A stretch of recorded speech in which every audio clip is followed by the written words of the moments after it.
साईं अस्सलाम वालेकुम।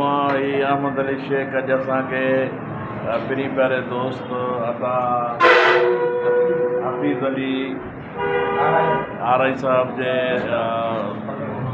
पंहिंजो दुकान ते लेबॉर्ट्री ते वठी आयो आहे। जीअं डॉक्टर पंहिंजो दिलि जी ऑपरेशन कंदा आहिनि, दिलि जा वाल चेंज कंदा आहिनि, इहा त हफ़ीज़ जा ई ॾिसो था औज़ार पिया आहिनि। हे वरी ट्रैक्टर जी दिलि हूंदी आहे या ट्रैक्टर जो सुस्की थी मस्ता थी, उन्हनि जूं दिलूं ई माना चेंज कंदो आहे।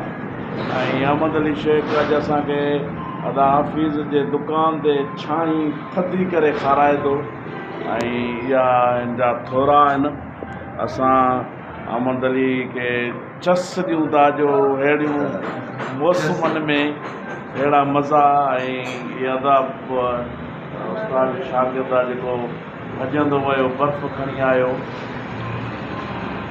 ऐं बर्फ़ सां गॾु छुरो बि खणी आयो। छुरो ॾेखारियो अहमद अली, छुरो न आहे पर इहो कात आहे। अहमद अली साहिबु तव्हां महिनत फिल्म खां पोइ जानी दुश्मन खां पोइ माना हे मुंहिंजो साथी थी वियो आहे। सो हाणे तव्हांखे अर्ज़ु कंदासीं प्यार मोहबत सां असां हलिजो, नमूनो घटि कजो छो असां हथ में केॾी महिल कुझु थी सघे। साईं अहमद अली साहिबु छाई थधी थी वई आहे त पोइ हा छाई थधी थी आहे त खाओ था। ऐं मुंहिंजे हाज़िरीन खे बि असांजे तरफ़ां सलाह आहे भली खाइनि, अहिड़ी मौसम में छाई जो मज़ो वठनि ऐं सभिनी खे अलाह ख़ुशि रखे, पंहिंजे ईमान में रखे, ख़ुशि हुजनि, आबाद हुजनि। वॾियूं वॾियूं महिरबानियूं। अदा हफ़ीज़ साहिबु छा माना तव्हां चवणु चाहियो था अहमद अली जे बारे में? त छाई में महिनत कई अथई या न कई? वॾी महिनत कई अथई बादशाही जे लाइ। साईं छाई में महिनतूं कयूं आहिनि अहमद अली, मौलान खे ख़ुशि रखंदो। ऐं छाई ॾिसूं हाणे मिठी आहे अलाए खटी आहे अलाए फिकी आहे, जेकी उहा हिते ई आहे।